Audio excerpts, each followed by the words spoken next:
Miembro del Consejo Fiscal y director del Banco Central de Reserva, para conversar justamente sobre la coyuntura económica en nuestro país. Diego, ¿cómo está?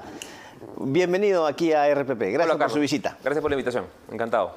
A ver, empecemos con las declaraciones que ha brindado hoy la Presidenta de la República, manifestando que el crecimiento y la estabilidad económica es mérito de su gobierno, ¿no? Conjunto con gobiernos regionales y además con el sector privado. ¿Es así realmente? Creo que es difícil hacer una atribución de ese tipo, ¿no? O sea, creo que el gobierno ha tenido algunos méritos que vale la pena reconocer. Quizá el principal ha sido que ha dado, a diferencia de gobiernos anteriores, ha dado algo más de predictibilidad. Eso ayuda ciertamente a la mejora de expectativas que hemos visto en los últimos meses. De ahí a dar el salto y decir que es mérito del gobierno, el crecimiento del 3%, creo que hay una distancia. A ver, vamos a, ¿qué le parece, Diego?, a recordar justamente las expresiones de la Presidenta de la República el día de hoy con relación a la situación económica del país. Estamos avanzando firmemente hacia la consolidación de nuestra economía, con un crecimiento estable y una inflación controlada.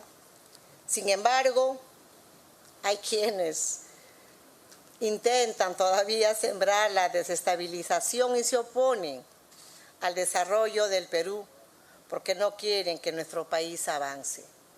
Asimismo, algunos de estos detractores afirman que nos atribuimos logros ajenos. Pues no entiendo. La que está hablando es la Presidenta de la República. La que está a mi costado es la ministra de Turismo y Comercio, están los gobernadores, todos trabajamos. Entonces, ¿a quiénes debemos de atribuirle los resultados? ¿A los que trabajamos? ¿O acaso acá hay extraterrestres que están dirigiendo los destinos del país?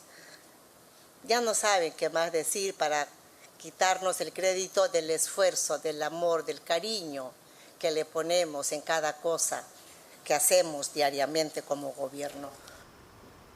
Bueno, ahí tenemos entonces a la Presidenta de la República. Diego, ¿es verdad? ¿Cree usted que se está atribuyendo logros ajenos? Sinceramente. Sí. Creo que es difícil argumentar que todo lo que sucede en el ámbito económico es responsabilidad del gobierno. El gobierno ciertamente juega un rol y creo que si en algo tiene razón es que mayor predictibilidad ha habido. ¿No? Yo presumo que cuando se refiere a los logros ajenos habla de cuando se hizo los comentarios de la inflación, del tipo de cambio, ¿no? Y otros temas que en realidad son más propios del manejo del Banco Central. Lo que me llama la atención es que no menciona para nada al Banco Central. Se entiende, ¿no? Se entiende que esa ha sido la alusión. ¿Y por qué habría esa alusión, cree usted? Lo mencionó antes, creo que el propio ministro y la presidenta lo han dicho en semanas anteriores, ¿no? Destacando como logros del gobierno el tipo de cambio estable, ¿no? La inflación controlada, creo que se mencionó también reservas internacionales, ¿no? Y todo eso se sabe, ¿no? Es labor del Banco Central de Reserva, eso no es parte del gobierno. ¿Qué cosas sí le corresponde al gobierno? Al gobierno le corresponde mover obras que están paralizadas, ¿no? Le corresponde tener un déficit fiscal controlado, ¿no? Le corresponde protestar cuando el Congreso pasa iniciativas que son inapropiadas. Entonces, si hay que medir con ciertas varas al gobierno, hay que medirlo con esas varas.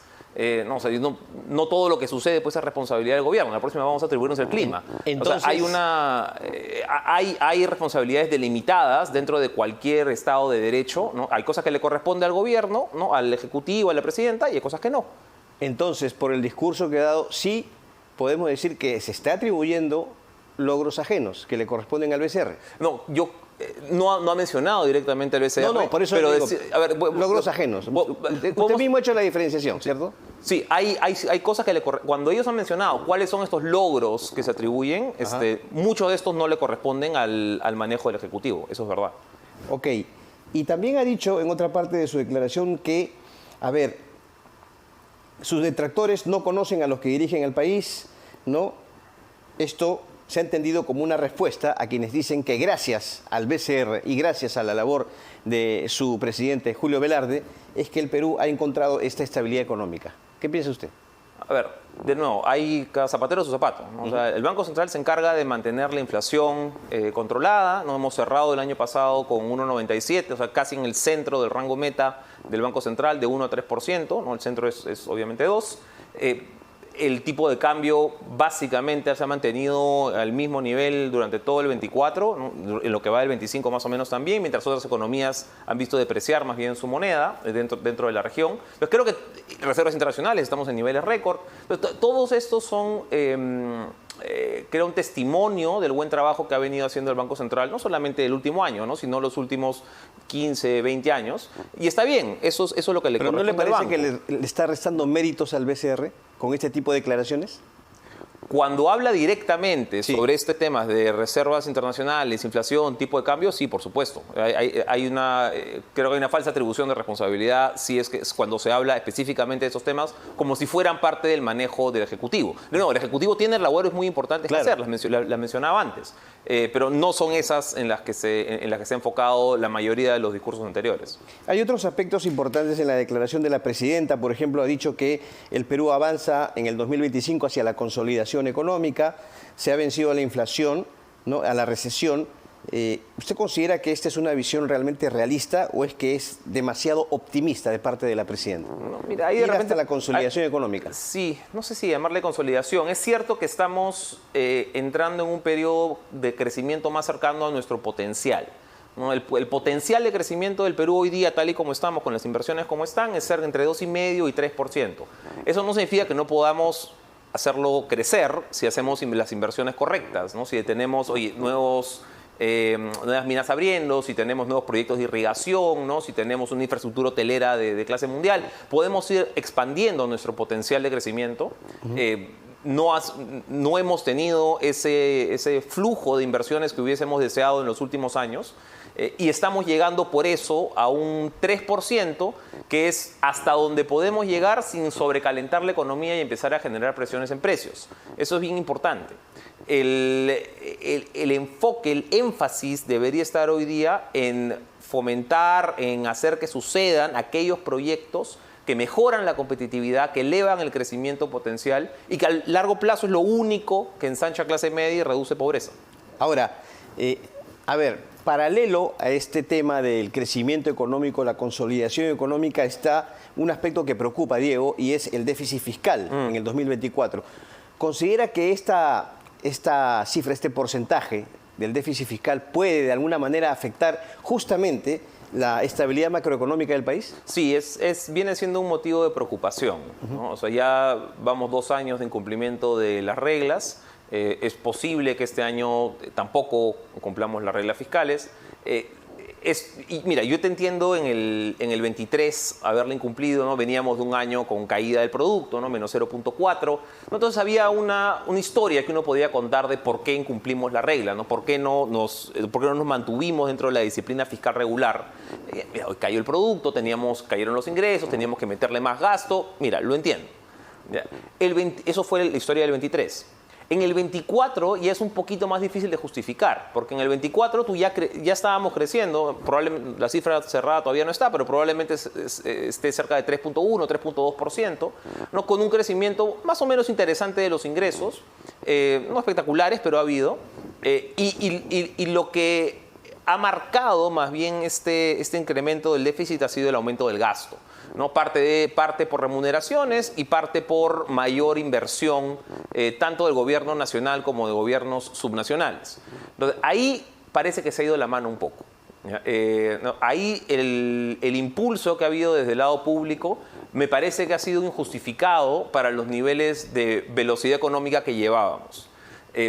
Si es que mantenemos creo que esa mala práctica, ¿no? De estar incumpliendo las reglas, sí vamos a poner en riesgo serio los equilibrios macro que hemos consolidado los últimos 20 años. ¿Y qué medidas concretas o urgentes debería asumir este gobierno justamente para enfrentar el déficit fiscal, para que no se vuelva a repetir este 2025? Mira, hay lugares donde puedes tener más control que en otros. En la parte donde hay más flexibilidad es sobre todo en la parte de inversión, ¿no? De gasto de capital, ¿no? Ahí puedes tratar de ajustar en algunos casos, sobre todo quizá en aquellas obras en las cuales no se vea un retorno de rentabilidad o de una provisión de servicio social demasiado concreta. Ahí podemos empezar a tratar de ajustar.